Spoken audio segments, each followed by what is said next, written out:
बिस्मिल्लाहिर्रहमानिर्रहीम, अस्सलाम वालेकुम। मैं हूँ आयशा सुहेल और आप देख रहे हैं सलीम बुखारी शो। आज का दिन बड़ी सादतों वाला, बड़ी बरकतों वाला दिन है। आज लाखों मुसलमान फ़रीज़ा हज की अदायगी में मसरूफ़ हैं।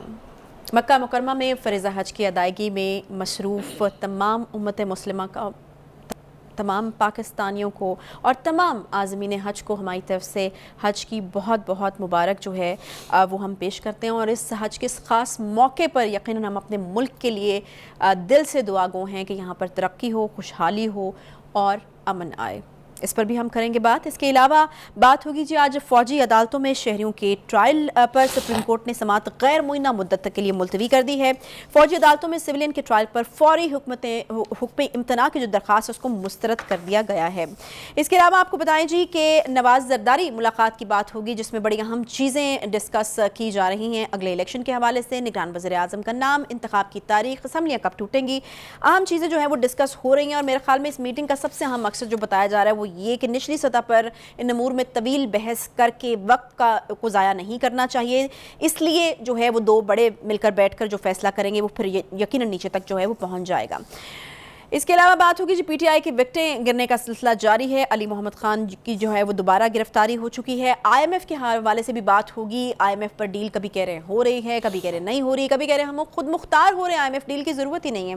लेकिन बहरहाल हो क्या रहा है, अगर आईएमएफ की डील इतनी नागुज़ीर है तो फिर जो है वो डेंगे मारने की क्या ज़रूरत है कि हमारा जो है वो गुजारा हो जाएगा। इस पर भी हम करेंगे बात कि होने क्या जा रहा है। अस्सलाम वालेकुम बुखारी साहब, क्या हाल चाल है? ठीक ठाक, आप बताइए, आप कैसी हैं? खैरियत से हैं? बिल्कुल जी, अल्हम्दुलिल्लाह। बुखारी साहब आज का दिन जैसे कि मैंने पहले भी कहा कि बड़ी सादतों वाला, बरकतों वाला दिन है और बड़े खुशनसीब लोग हैं जो आज हज की सादत जो है वो हासिल कर रहे हैं। हर मुसलमान की दिली ख्वाहिश होती है कि ज़िंदगी में एक बार जो है वो ये मौका उसको ज़रूर मिले। जी, यकीनी तौर पे जो मनाज़र हमने देखे हैं, खुतबा हज का मनाज़र था, उससे पहले जो यानी मुख्तलिफ़ किस्म के रिचुअल्स जो होते हैं हज से मुंसलिक, वो हमने देखे परफॉर्म करते हुए।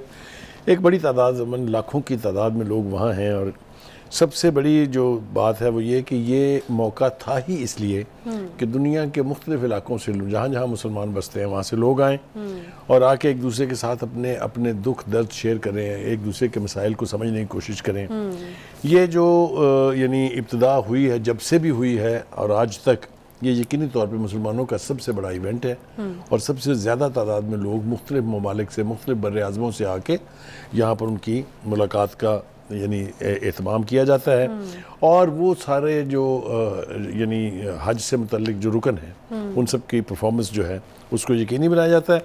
दो बातें मैं ख़ास तौर से जो करना चाहता हूँ, इस दफ़ा पहली दफ़ा है कि एक बड़ी तादाद में हाजी पाकिस्तान से गए हैं, लेकिन अभी तक आपने कोई शोर वग़ा नहीं सुना है। वरना हमेशा ही होता था कि जो वहाँ हज के जो डायरेक्टर होते हैं और उनका जो सेक्रेटरीट होता है जो एहतमाम करता है, इंतज़ाम करता है, उसके बारे में हाजियों की बहुत शिकायत होती हैं। इस दफ़ा पहली दफ़ा है कि हमने इस हवाले से कोई बात नहीं सुनी, जो कि बहुत बड़ी बात है। मैं आपको ईमानदारी से कहता हूँ, हम ट्रिब्यूट पेश करते हैं उनको कि अगर वाक़तन उन्होंने ऐसे एहतमाम और इंतज़ाम किए हैं जिससे किसी हाजी को कोई शिकायत नहीं है, तो ये एक बहुत बड़ी बात है। इसलिए मिनिस्ट्री ऑफ हज और वज़ीर हज जो है वो भी मुबारकबाद के मुस्तहिक़ हैं। आपने ठीक कहा कि ये मौका है मुबारकबाद पेश करने का उन तमाम खुश नसीबों को जो इस वक्त हज परफॉर्म कर रहे हैं और उनके ख़ानदानों को भी, जिनके अजीज़ व अक़ारब को ये मौका मिला कि वो ये। दूसरी बात यह है कि इसका एक आस्पेक्ट ये भी है कि जो महंगाई का हाल है उसने हज को एक आम आदमी के लिए बहुत मुश्किल कर दिया। नामुमकिन यानी नामुमकिन का लफ्ज़ अगर इस्तेमाल करें तो मेरे ख्याल से बिल्कुल ठीक है। इसलिए कि जो हज 1 लाख 1.5 लाख में हो जाता था वो 5 से 6 लाख पे पहुँच गया है। और इतनी सख्त एक आम आदमी में, जो सैलरीड आदमी है, उसमें नहीं होती। तो उसकी तो ये ख्वाहिश यूँ लगता है, अल्लाह करे कि वो ज़रूर पूरी हो। इससे भी ज़्यादा फिगर्स आजकल तो कोट हो रहे हैं। जो महंगाई, अब जो पिछले दिनों हमारे यहाँ महंगाई बढ़ी है, 10 लाख से ऊपर जो है वो कॉस्ट कर रहा है हज। तो ये करेक्ट, मैंने कहा ना कि ये आम आदमी की इस्तात से चूँकि आगे निकल गई ये बात, तो हम सिर्फ दुआ कर सकते हैं या ख्वाहिश कर सकते हैं या मशवरा दे सकते हैं हुकूमत को कि इसको एक आम आदमी के लिए आसान से आसान बचाने की कोशिश बनाने की कोशिश करनी चाहिए। दूसरी तरफ जो आज का खुतबा था हज का, उसमें जो एक बड़ा पैगाम था वो ज़ाहिर है इत्तफाक की बात तो मुस्लिम उम्मा में होनी चाहिए, लेकिन उन्होंने कहा कि मुसलमान दूसरे मुसलमान के लिए एक इमारत की हैसियत रखता है। ये बहुत खूबसूरत जुमला है। इसके मानी अगर आप इसको खोलें तो बहुत बड़ी, यानी every Muslim is a strength and a kneel back for another Muslim. ये बहुत कमाल की उन्होंने बात की है Sheikh doctor Yusuf bin Mohammed Saeed साहब ने। दूसरा उन्होंने कहा कि हर हालात में हर जगह शैतान जो है वो तफरका डालने की कोशिश करता है। मुसलमान चूँकि एक खुदा पे यकीन रखते हैं, किताब पर यकीन रखते हैं, नबी आखिर ज़मान जो हैं वो उनकी यानी फाइनलिटी पे यकीन रखते हैं, इसलिए उनको शैतान से दूर रहना चाहिए। सही।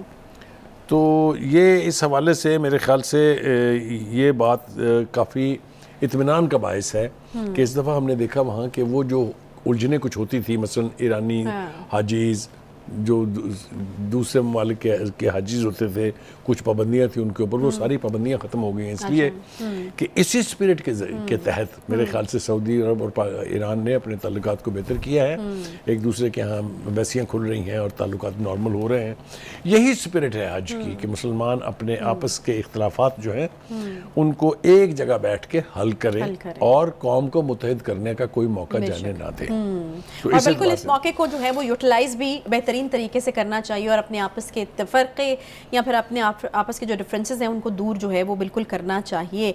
बढ़ते हैं हम, मेरे ख्याल में जो खबरें हैं, असल इशू है जो हमारा, ये तो एक अल्लाह ताला की तरफ से की मुनासबत से बिल्कुल, और तमाम जो आज़मीन हज हैं उनको मुबारकबाद देना भी बहुत ज़्यादा ज़रूरी था। बहरहाल अभी आज की बड़ी खबर, फौजी अदालतों में शहरियों के ट्रायल सुप्रीम कोर्ट ने समात गैर मुद्दत तक लिए मुलतवी कर दिया। बुखारी साहब, इसके ऊपर तो मैं कल ही कह रही थी कि ये फिर अब क्या बनेगा इसका, जब वहाँ से इतना क्लियर मैसेज DGI-SPR की जानिब से आ गया, तो यहाँ पर अब हुआ ये है कि गैर मुइना मुद्दत तक के लिए इसको मुलतवी कर दिया गया। देखिए, सबसे बड़ी तकलीफ दे बात ये होती है जब आप नॉन इशूज़ को इशूज़ बनाएं।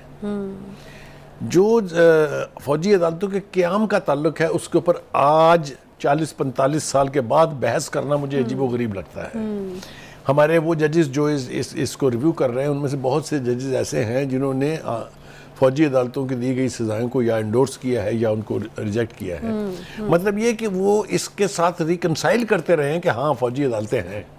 अभी आप ये देखिए कि जो पिछली हुकूमत थी, जो आपके PTI के जो यानी PTI की जो हुकूमत थी, उसमें भी 25 लोगों का ट्रायल हुआ। उसमें से 3 को सज़ाए मौत हुई, कुछ को 10 से 12 साल सज़ा हुई। अब ठीक है कि अपील का हक है, चूँकि उसमें एज हाई कोर्ट ने और सुप्रीम कोर्ट ने उन सज़ाओं को या माफ़ किया या कम कर दिया। यही सूरत हाल अब भी है। ये अदालतें 1952 में आर्मी एक्ट के तहत तश्कील पाई थी और जिस तरह कल DGI-SPR ने बताया कि 17 अदालतें जो हैं, जो स्टैंडिंग कोर्ट्स हैं, वो काम कर रही हैं ऑलरेडी पहले से। तो ये एक तासुर जो देने की कोशिश की जा रही है ना कि शायद नया तमाशा लगाया है फौज ने या एक पहली दफ़ा ये ऐसा होने जा रहा है, ये बिल्कुल गलत है। दूसरी बात ये है कि मुझे हैरत हुई है इस बात के ऊपर कि जो आज चीफ जस्टिस साहब ने ये पूछा कि जो लोग पकड़े गए हैं उनके खिलाफ कोई सबूत है या नहीं है। अगर आपको याद हो, जो फॉर्मेशन कमांडर की मीटिंग हुई थी और जो कोर कमांडर्स की मीटिंग हुई थी, उसके एलामिया में ये कहा गया था, नहीं ये सिर्फ कहा नहीं गया था, कहा था नाकाबिले तरदीद सबूत है उन लोगों के जिनको हमने गिरफ्तार किया है या जो हमारी तहवील में है। ये कहने के बाद फिर ये इस तरह के बुनियादी सवाल पूछना मेरी समझ से बिल्कुल बाहर है। ये मेरे ख्याल से पब्लिक गैलरीज के साथ खेलने की एक कोशिश है कि देखें जी हमने तो ये भी बात की थी। ये मेरे ख्याल से इतने हाई लेवल का जो फोरम हो इंसाफ का, वहाँ फंडामेंटल बातचीत नहीं होनी चाहिए जो ऑलरेडी तय है आइन में, जिसका वजूद है। जैसा मैंने कहा था कि 2021 में बाकायदा इसको एक तरमीम के ज़रिए और ज़्यादा इम्प्रोवाइज़ करके आइन का हिस्सा भी बना दिया गया। तो ये चीज़ें बुनियादी तौर पर डिस्कस करने की नहीं है, ये रियलिटीज़ हैं जो आपको मान लेनी चाहिए। नहीं तो आपको लगता है कि आज के इस गैर मुइना मुद्दत तक मुलतवी होने के बजाय ख़त्म हो जाना चाहिए था, इसकी ज़रूरत? मेरा ख्याल ये है कि अल्टीमेटली आप इन अदालतों को उठा के बाहर नहीं फेंक सकते। ये आइन के तहत बनी है, ये एक रियलिटीज़ हैं, इसके साथ आपको रिकनसाइल करना पड़ेगा जल्द या बदेर। जब भी अब इसकी हेयरिंग होती है दोबारा तो वो सुनेंगे।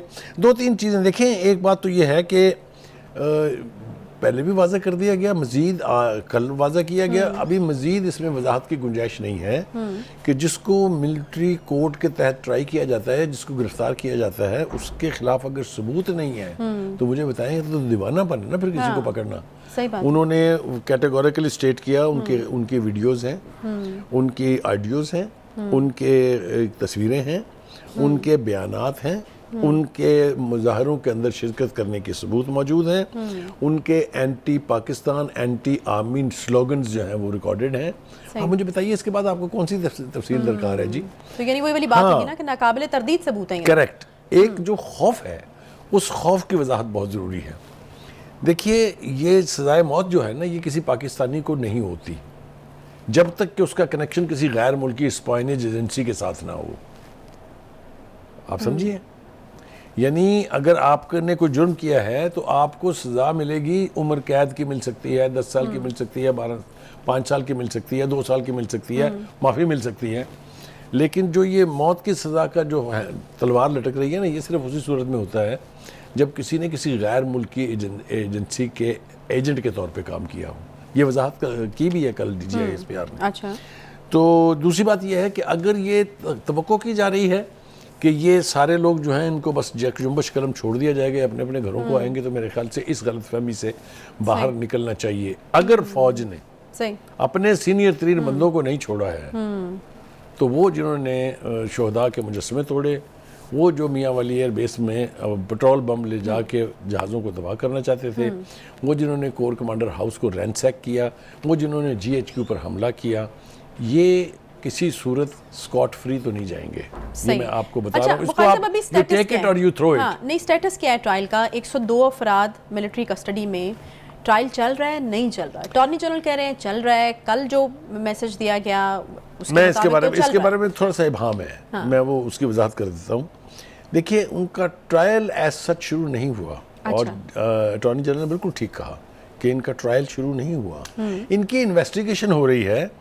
और इन्वेस्टिगेशन काहे पे हो रही है कि इनका ताल्लुक फौज के अंदर किसी शख्स से तो नहीं है।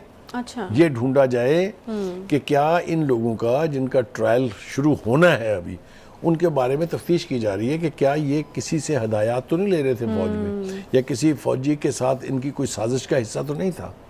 जिस दिन वो कंप्लीट हो जाएगा process, then it will come to trial. ठीक है, ये बुनियादी बात है। ये मेरे ख्याल से अटॉर्नी जनरल ने काफ़ी वाजे करने की कोशिश की है, लेकिन वो कुछ लोग होते हैं जो बाल की खाल उतारते रहते हैं। मेरे ख्याल से इस पर बाल की खाल उतारने से मतलब नुकसान तो हो सकता है, फ़ायदा कोई नहीं होने जा रहा, इसलिए मेरा ख्याल है इसके बारे में इबाम। अच्छा बुखारी साहब, जस्टिस आयशा मलिक ने कहा कि क्या ये जो 102 अफराद की लिस्ट है आपने दी, ये पब्लिक होगी? तो अटॉर्नी जनरल ने कहा कि दरख्वास्त है कि 102 अफराद के नाम और तफसीलात की लिस्ट पब्लिक ना की जाए। आपको लगता है कि ठीक फैसला है? मेरे ख्याल से उन्होंने वो यानी जो ख्वाहिश थी सुप्रीम कोर्ट की कि हमें बताएं कौन लोग हैं, वो तो उन्होंने पूरी कर दी, वो तो लिस्ट दे दी उन्होंने। बाकी मेरे ख्याल से उन्होंने इसलिए भी कहा है कि इस लिस्ट को पब्लिक ना किया जाए कि मुमकिन हो सकता है इसमें से कुछ लोग बेकसूर हों। अच्छा, हाँ, ये एक बहुत बड़ा मेरा और या इसलिए भी हो सकता है कि अगर नाम दिए जाएंगे तो फिर पैनिक हो जाएगा। कुछ ना कुछ वजह इसकी ज़रूर है, ये तो मुझे यकीन है। सही। क्योंकि देखिए जिनके वो लोग हैं उनके घर वालों को तो पता है, तो और किसको बताना है आपने? इंडिया को इतला देनी है, अमेरिका को बताना है। तो मेरे ख्याल से जब तक हतमी तौर पर यह तय ना हो जाए कि वो कसूरवार हैं और उनके खिलाफ केसेस और ट्रायल शुरू हो गया है, उस वक्त तक लिस्ट ना देने में मेरे ख्याल से हिकमत है। इसमें इसको बात को समझने की कोशिश। अच्छा बुखारी साहब, एक पैनिक इस चीज़ को लेकर भी है कि 102 अफराद, शायद उन तमाम के तमाम को शायद कोई कैपिटल पनिशमेंट जो है वो हो जाएगी, और इस तरह की इसमें जो है वो कितना एक एजम्पशन है या खुद से बनाई हुई बात है? अभी यकीनन इन्वेस्टिगेशन चल रही है, इस तरह की तो कोई चीज़ नहीं है, इस हवाले से पैनिक करने की ज़रूरत नहीं है। हो सकता है इसमें बहुत सारे लोग जो हैं वो बेकसूर भी। कल DGISPR ने कहा भी, उसने कहा जी ये हर आदमी की सज़ा जो है वो उसके जुर्म के मुताबिक होगी। ये नहीं हो सकता कि आप वहाँ सिर्फ खड़े थे तो आपको उनके साथ सज़ा दी जाए जिन्होंने वहाँ हमला किया था। ये भी नहीं हो सकता कि आपने यहाँ से पत्थर मारा है और आपकी सज़ा वो हो जिसने आग लगाई है। तो ये मेरे ख्याल से ये कानून के तकाजे जो हैं वो पूरे करने की तरफ ये इक़दामात हैं। और मैं तवक्को रखता हूँ ये कि फ़ौजी अदालतों में हमने कल भी कहा था, परसों भी कहा था कि हम as a citizen of Pakistan, as a journalist, we don't support कि लोगों का ट्रायल मिलिट्री कोर्ट में होना चाहिए, अनलेस ऑफ कोर्स कि उन्होंने कोई ऐसा जुर्म किया हो जिसका इसके अलावा कोई इलाज नहीं है। तो जब आप, जैसा मैंने कहा, जिस नौयत के का सानेहा है 9 मई का, उसमें इसके बगैर चारा नहीं है कि these people should be tried in the military courts. अच्छा बुखारी साहब, ये जो जस्टिस याया अफरीदी साहब ने कहा है कि फुल बेंच बनाया जाए, पहले ही अदालतों के ऊपर जो है वो बड़े सवालात उठ रहे हैं, तो ये मुतालबा कि किस तरह से देख रहे हैं आप इस मुतालबे को, और उन्हें ये भी कहा है कि बेंच को फौरी तवज्जो और चीफ जस्टिस की नजरसानी की ज़रूरत है। हाँ, मेरे ख्याल से उन्होंने मशवरा तो दे दिया है, जैसा कि आपने देखा कि इस बेंच का भी वही हाल हो रहा है जो वो इलेक्शन की तारीख के हवाले से बेंच बना था। आपको याद है ना, वो भी पहले 9 का बना, फिर 7 का रह गया, फिर 5 का रह गया, फिर आपने देखा उसके फैसले के ऊपर कितनी ले-दे हुई। किसी ने कहा ये 3-2 है, किसी ने कहा ये 4-3 है। तो इसके भी हवाले से मुझे यूं ही लग रहा है, इसलिए लेकिन भी कोई अच्छी रिवायत तो नहीं है ना, तो जस्टिस याह्या अफरीदी साहब ने जो कहा है मेरे ख्याल में वो एक लॉजिकल बात है। देखिए, इदारे की साख को बचाने की देखिए जब वो प्रोसीजर एंड प्रैक्टिस लॉ कानून बना था तो यही था कि किसी एक शख्स की मर्जी और मंशा के मुताबिक तमाम फैसले नहीं होने चाहिए, उसमें मुशावरत का अमल होना चाहिए। जैसा कि बेंच बनाने के हवाले से ये सारी लड़ाई जो है, ये बेंच बनाने का वो इख्तियार है चीफ जस्टिस का जिसके तहत वो हमेशा अपनी मर्जी का बेंच बना लेते हैं। सॉरी, अपनी मर्जी के जजेस को उसके ऊपर यानी मुकर्रर कर देते हैं। तो जो नया कानून था उसके मुताबिक ये था कि 3 बंदों की एक कमेटी होगी, जो 2 सीनियर 3 जजेस होंगे और एक चीफ जस्टिस, सब खुद होंगे। ठीक है, तो मुझे तो नहीं लगता कि इसके अंदर क्या कबाहत थी, ये कर लेना चाहिए था। कर लेना चाहिए, ठीक है, अच्छी सजेशन है, कर लेना चाहिए। यकीनन इदारे की साख को बचाने के लिए अंदर से ही जो है वो कोशिशें जब तक नहीं होंगी तो तब तक चीज़ें जो हैं वो बेहतर नहीं होंगी। एक छोटा सा यहाँ पे ब्रेक लेते हैं जी, ब्रेक के बाद वापस आएंगे, कुछ बात होगी सियासत पर।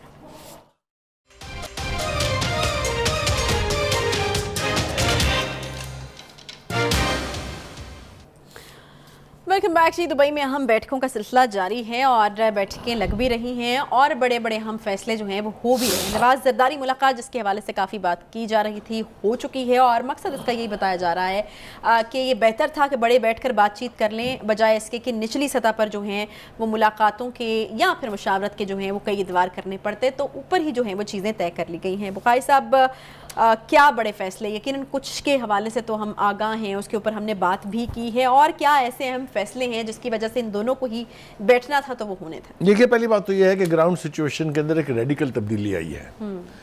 पहले का सिनारियो अगर आपको याद हो, चंद हफ्ते पहले का, तो वो ये था कि पीटीआई एक बहुत बड़ी हकीकत थी। पीटीआई के बारे में जो प्रोजेक्शंस थी वो तो पागल कर देती थी जब हम सुनते थे कि स्वीप कर जाएंगे, 2/3 मेजॉरिटी आ जाएगी। खान साहब अब खुद भी इसका दावा करते थे, आपको अच्छी तरह याद होगा। एक सडनली दे फील कि ये तो कहीं है ही नहीं जी, नाइदर हेयर नॉर देयर। तो उनकी प्रायोरिटीज़ भी बदल गई हैं, उनके एजेंडाज बदल गए हैं। तो ये तो एक रियलिटी है जिससे आपको यानी रिकनसाइल करना पड़ेगा। देयरफॉर अब वो ये नहीं कर रहे हैं कि पीटीआई से कैसे मिल के लड़ना है, इंतखाब कैसे जीतना है। अब वो ये कह रहे हैं कि जनाब पीटीआई तो विचों निकल गई है, अब हमने हुकूमत कैसे बनानी है, हम इलेक्शन कैसे लड़ेंगे, सीट एडजस्टमेंट होगी कि नहीं होगी, इस किस्म की गुफ्तगू ये एजेंडा है दुबई की मीटिंग्स का। लेकिन वहाँ पर मौजूद सारे हैं, आप देखिए, वहाँ बिलावल भी हैं, वहाँ आसिफ जरदारी साहब भी हैं, वहाँ मरियम भी है, वहाँ नवाज शरीफ साहब भी हैं, वहाँ मैंने एक तस्वीर में देखा, मुझे तो लगा मौलाना फजल रहमान साहब भी वहाँ पहुँचे हुए हैं। अच्छा। इसी तरीके से जो प्राइम मिनिस्टर साहब गए थे, आपको पता है, दौरे पर वापसी पर, वो भी वहाँ पहुंच गए हैं दुबई में। तो ये कहना चाहिए कि it's a summit meeting in a way. जो सियासी जमातें हैं उनकी समिट है ये। अच्छा। उसमें बहुत सारे इश्यूज जो हैं उनके ऊपर गुफ्तगू हुई भी है, कुछ का हल निकल आया है, कुछ का हल अभी नहीं निकला है। मिसाल के तौर पे पीपल्स पार्टी और नून लीग के बीच चारों सूबों में कहीं ना कहीं सीट एडजस्टमेंट की गुंजाइश निकलेगी, ये मुझे बज़ाहिर वाज़ेह होता जा रहा है।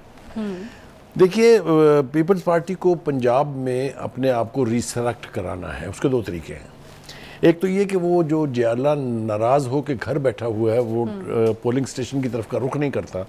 एक तो उनको रीएक्टिवेट किया जाए, उसके लिए आपको एक मैसिव कैंपेनिंग चाहिए जो कि अभी नहीं है, और जिसका अब मेरे ख्याल से टाइम भी नहीं है। 2-3 महीने हुए अगर इलेक्शंस हैं तो मेरे ख्याल से वो काम अब अगली दफ़ा के इलेक्शन पे छोड़ देना चाहिए। नहीं तो अभी फिर क्या तरीका? अभी तरीकाकार ये होगा कि अंडरस्टैंडिंग के साथ सीट एडजस्टमेंट करके अपनी पोजीशन को पंजाब में बेहतर किया जाए। नहीं तो बुखारी साहब, क्या नून लीग मान गई है वो जो मैं अर्ज करूँ आपको, देखिए तकाजा था कि वहाँ वो कहते हैं ना कि हर चीज़ जो है that is subject to something. अगर पंजाब में पीपल्स पार्टी को कुछ गुंजाइश चाहिए तो फिर सिंध में नून लीग को चाहिए।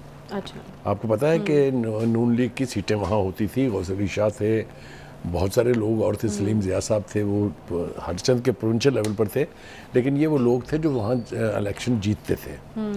वो पिछले 2 इलेक्शन से आपने देखा कि वहाँ से नून लीग का सफाया हुआ है। इसी तरह से पीपल्स पार्टी जो है वो बलूचिस्तान में अच्छा परफॉर्म करती है, आपको पता है हमेशा से, लेकिन नून लीग भी वहाँ कोई ना कोई रिप्रेजेंटेशन उसकी होती थी, चाहे 2 सीटें हों चाहे 3 हों। इसी तरह केपीके में पीपल्स पार्टी बहुत कम, लेकिन नून लीग जो है वो वहाँ ज़्यादा यानी असर रसूख है उसका कुछ इलाकों में, ख़ास तौर से अमीर मुकाम साहब सवात में है, मेहताब खान अब्बासी जब थे तो वो हज़ारा डिवीज़न में थे।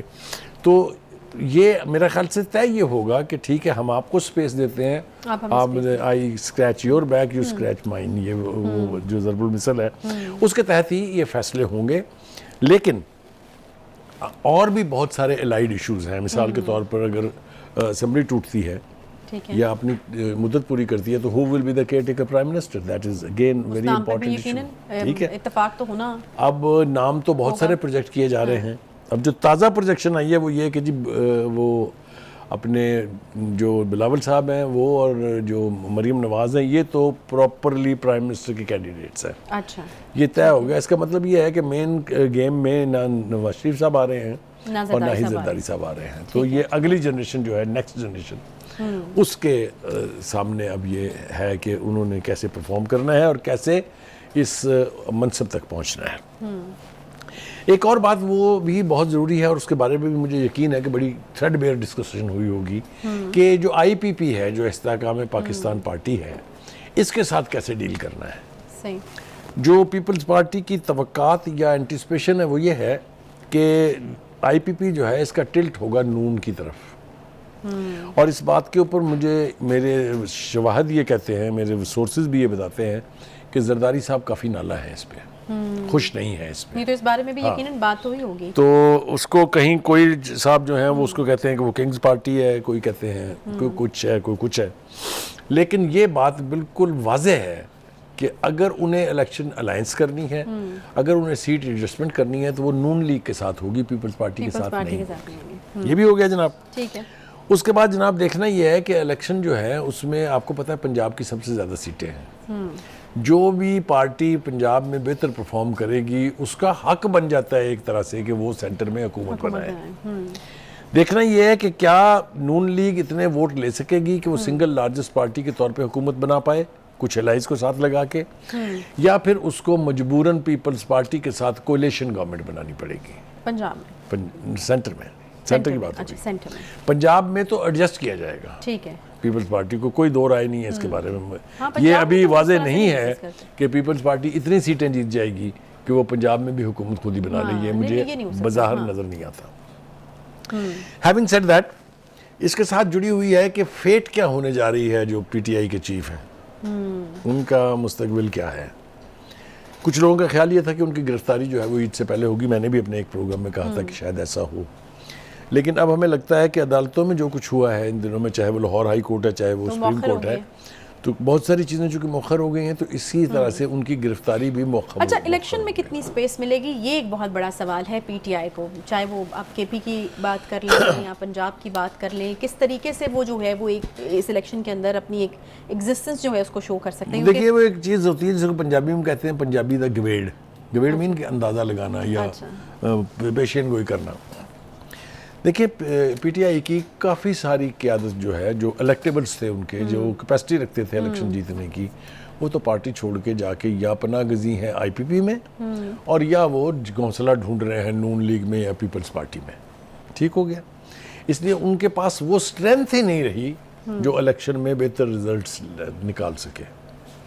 तो मैं नहीं देखता कि इस आने वाले इलेक्शन में पीटीआई बहुत बड़ी कोई स्टेक होल्डर होगी। अच्छा। मैं ये नहीं कह रहा कि वो बिल्कुल एलिमिनेट हो जाएंगे, सीटें उनके पास होंगी, उनके पास 20 सीटें हो सकती हैं, 30 हो सकती हैं, 35 हो सकती हैं, लेकिन वो किसी भी सूरत में नहीं। ये स्पेस दी कितनी जाएगी? जिस तरह अभी आप कह रहे हैं कि ये मौखर हुआ है मामला, यकीनन टला तो नहीं है। खान साहब की गिरफ्तारी हो जाती है, शाह महमूद कुरैशी साहब के बारे में जो उन्होंने कहा है वो आपको पता है, तो फिर मतलब ये स्पेस तो फिर बिल्कुल नहीं मिलेगी ना उनको। खतरा यही है। और दूसरी कोई बाहर होगा जो मुतहारब पार्टियां हैं या जो इसके मुकाबले में पार्टियां हैं, उनका भी यही ख्याल है कि शायद इस इलेक्शन में पीटीआई जो है वो एलिमिनेट हो जाए। लेकिन मैंने कहा कि मुझे नहीं लगता कि बिल्कुल वो सिरे से गायब हो जाएगी। यकीनी तौर पे उसकी प्रेजेंस ज़रूर रहेगी, लेकिन इतनी नहीं होगी कि वो कोई इफेक्टिव रोल अदा कर सके गवर्नमेंट मेकिंग में या अदरवाइज। अच्छा। तो ये तो और दूसरी उसकी बड़ी वजह यह है कि अब उसकी एक के बाद दूसरी विकेट तसलसल के साथ गिर रही है। आपने देखा है कि एक के बाद दूसरा बंदा जो है पार्टी छोड़ रहा है। अभी ताज़ा जो है नज़र मोहम्मद गोंदल साहब, उन्होंने हालांकि बड़ी कमिटमेंट के लोग हैं, बड़ा पुराने सियासतदान है, वेटरन है, वो भी छोड़ गए हैं। फिर उसके बाद आरफ वाला से जो पीटीआई के टिकट होल्डर थे अमीर हमजा खान रथ, वो भी छोड़ गए हैं। तो जिस रफ्तार से लोग डिसोसिएट हो रहे हैं पीटीआई से, ये अच्छा ओमन नहीं है। और ऐसे लग रहा है कि इमरान खान साहब जल्द जो है वो एक तरह से आइसोलेशन के शिकार हो जाएंगे, क्योंकि उनके बहुत करीबी जो फिदायीन उनके जिनको आप कह सकते हैं वो तो इस वक्त मुकदमात भुगत रहे हैं या गिरफ्तार हैं। अच्छा बुखारी साहब, लेकिन कुछ लोग ऐसे हैं, मेरे ख्याल में उनका नाम लेना भी चूँकि ज़रूरी है, जो कि अपनी पूरी कैपेसिटी के साथ अपनी पूरी स्ट्रेंथ को इस्तेमाल करते हुए यकीनन बहुत एग्जॉस्टिंग हो जाता है।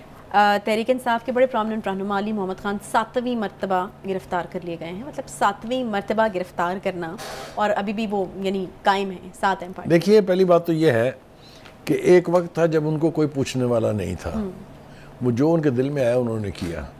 9 मई को भी आप लोगों को अंदाज़ा नहीं है कि किसने क्या क्या किया। ये जो जाके आईपीपी की छतरी के नीचे बैठ गए हैं ना, ये जो लोग हैं, शाह महमूद कुरैशी हैं, असद उमर हैं, इन्होंने, इनका क्या परफॉर्मेंस थी, इनका क्या कंडक्ट था 9 मई के हवाले से, ये बड़ा खौफनाक मंजर अभी आपके सामने आएगा। ये लोग जो समझते हैं ना कि हम अब हुन सानू किन्हें पूछना है, ये आप भूल जाएं। आई टेल यू, जो आर्मी के साथ जो कुछ हो गया है, they will reach out to everyone, mind my words, they will reach out to everyone. ये लोग पहले समझते थे कि इनके ऊपर तो कोई हाथ डाल ही नहीं सकता, और इमरान खान के बारे में तो वो कहते थे ये हमारी रेड लाइन है, इसकी तरफ से जिसने देखा खून की नदियां बह जाएंगी। याद होने चाहिए ना आपको वो सारे बयान, वो कितनी खून की नदियां, क़यामत आ गई है, वो आपके सामने है। ये सब कुछ जो था, जो उन्होंने किया 9 मई को, अनपार्डनेबल है, नहीं उसकी माफ़ी मिलेगी किसी को भी। लेकिन इसने वीकन किया है पीटीआई को, उसकी लीडरशिप को वीकन किया है, उसके वोटर्स को रिड्यूस किया है बिला मुबालगा, without an element of contradiction. मैं ये कह सकता हूँ कि वोट बैंक जो है वो मेंटेन करना भी अब बहुत मुश्किल है, उसके लिए गेन करने की तो आप बात ही करनी। लेकिन ये चीज़ तो आप समझते हैं ना, या मानते हैं, या आप इस चीज़ के आप हामी हैं कि उनको बिल्कुल एलिमिनेट नहीं कर देना चाहिए इलेक्शन नहीं, वो होंगे भी नहीं। मेरे ख्याल से इतनी जल्दी उनको बिल्कुल सफ़ाई हस्ती से मिटा देने का ख्वाब देखने वाले बेवकूफ़ों की जन्नत में रहते हैं। अभी उनकी बाहर बहुत सपोर्ट है, अभी वेस्ट में उनका दर्द लोगों के दिल में जो है वो हो रहा है, बढ़ रहा है। हालांकि वो साइलेंट वोटर जो है वो तो फ़र्क नहीं डालेंगे, लेकिन जो इंटरनेशनल अरीना में उनके लिए जो गुडविल जनरेट हो रही है, उससे उनका इम्पैक्ट जो है वो यकीनी तौर पे। ठीक है जी, एक छोटा सा यहाँ पे ब्रेक लेते हैं, ब्रेक के बाद वापस आएंगे तो बात करनी है आईएमएफ डील या नो डील, क्या हो रहा है। कभी वाज़ेह चीज़ें आवाम को भी बताई जाएंगी या इस तरह से मुखालतों में ही रखा जाएगा। एक ब्रेक के बाद साथ रहिए।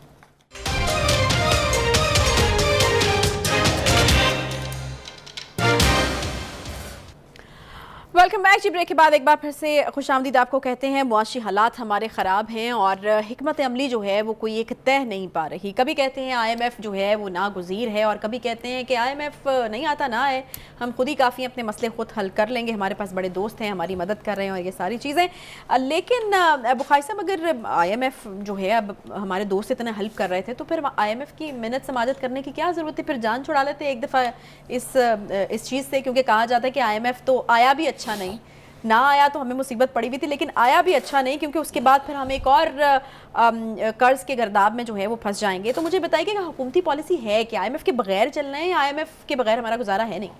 बहुत अच्छा सवाल आपने किया। मेरे ख्याल से इसका जवाब ज़रूरी इसलिए भी है कि थोड़ा सा नाज़रीन को भी हम एजुकेट कर देते हैं कि ये जो आईएमएफ के साथ मुआहदा है, स्टाफ लेवल मुआहदा कह लें आप इसको, 9वां 10वां रिव्यू जो भी है, ये एक तरह की सर्टिफिकेशन होती है आपकी फाइनेंशियल हेल्थ की सर्टिफिकेशन, कि आपने ऐसा बजट बनाया है, आपके इक़दामात ऐसे हैं, आपने फ़ैसले ऐसे किए हैं जिसके नतीजे में इतना रेवेन्यू जनरेट होगा कि तमाम कर्जे वापस हो जाएंगे। ये सर्टिफिकेशन समझ गई हैं आप? अच्छा, उसी के बाद ही फिर हम दोस्त ममालिक के पास जाते हैं कि देखें जनाब, IMF ने भी कह दिया कि हमारी पॉलिसीज़ ठीक हैं, लिहाजा वो रुके हुए जो लोन्स हैं या जो ग्रांट्स हैं या जो इमदाद भी है वो फिर रिलीज कर देते हैं। ठीक है, यहाँ तक मुझे आगे बात समझ आ गई। लेकिन जो सर्टिफिकेट के बगैर हम इतना बन रहे थे कि नहीं आता तो ना आए, मैं उस तरफ ही आ रहा हूँ।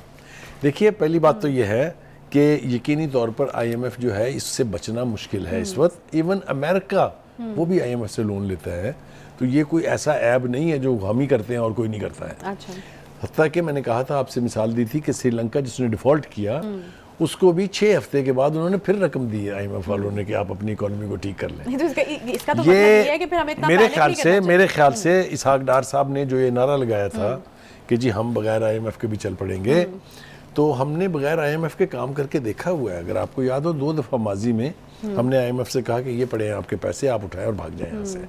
जिसकी लास्ट मिसाल जो शौकत अजीज़ साहब की मैं 2008 की देता हूँ आपसे, 2007 की गलत।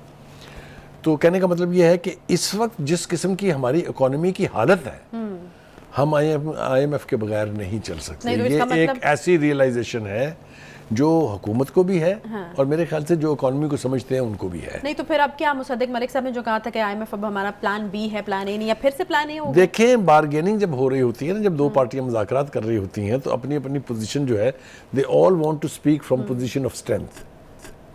लिहाजा पाकिस्तान भी चाहे जाली था, लेकिन ये धमकी दे रहा था IMF को कि जी तुसी ना आए, हम इसके बाद मैंने आपसे कहा ना कि जब 2 पार्टियों के बीच जिसको कहते हैं यानी मुआहिदा होना हो या एक दूसरे के मुकाबले में खड़ी हो, तो फिर पोजीशन ऑफ स्ट्रेंथ शो करनी पड़ती है। एक इसके बावजूद जो है, मेरा ख्याल ये है, जो बहुत सारी डिप्लोमेटिक एक्टिविटी हुई है, ख़ास तौर से जो फ्रांस के अंदर प्राइम मिनिस्टर साहब की मीटिंग हुई, MD जो है IMF की वहाँ आई हुई थी, और आज भी हमने सुना है कि उनका रब्ता हुआ है उनसे टेलीफोनिक, उसने बहुत मदद की है इन दोनों यानी पाकिस्तान हुकूमत और IMF को करीब आने में।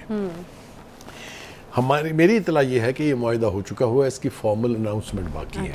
इसलिए कि हमने हर वो शर्त जो कितनी ही बारीक या कितनी ही बड़ी थी वो IMF की मान ली है। हत्ता कि हमने अपना जो बजट पेश किया था उसको भी अमेंड कर लिया according to the requirement of IMF। So मुझे कोई वजह नजर नहीं आती पूरे है। लेट गए IMF के सामने और बिल्कुल कोई वो वाली डील वाली बात जो देखिए, आप कह रहे थे, आप कह रहे हैं कि अपनी कुछ मनवा ली, कुछ उनकी मान ली, वो वाली बात आप बन गई हैं शाह महमूद कुरैशी। शाह महमूद कुरैशी साहब का प्रॉब्लम ये है, मेरी बात सुन लेना। शाह महमूद कुरैशी साहब और उनकी पार्टी जो है उसकी पॉलिसी कभी किसी को समझ नहीं आई। पहले तो ये कहते थे कि देखा हमारी पॉलिसी कितनी शानदार थी, IMF ने मुंह नहीं लगाया इनको, वो इनकी बात ही नहीं सुन रही, याद है आपको? और अब वो कह रहे हैं कि लेट गए जाके इसलिए कि मुआहिदा हो रहा है। तो यार आप क्या हैं भाई? आप पाकिस्तान के दोस्त हैं, आप पाकिस्तान के दुश्मन हैं, आप क्या हैं? तो इसलिए ये इबहाम जो है ये अब ख़त्म होना चाहिए कि अगर हमने IMF से स्टाफ लेवल मुआहिदा फाइनल कर लिया है, ये तब भी हमारी जीत है, इसलिए कि ये विन विन सिचुएशन है IMF के लिए भी, हमारे लिए भी। तो मैं तो सिर्फ ये कह रहा हूँ कि जो भी मुआहिदा हो वो पाकिस्तान के इंटरेस्ट में हो, और ऐसा मुआहिदा हो जिसके नतीजे में आम आदमी की ज़िंदगी बेहतर और आसान हो सके।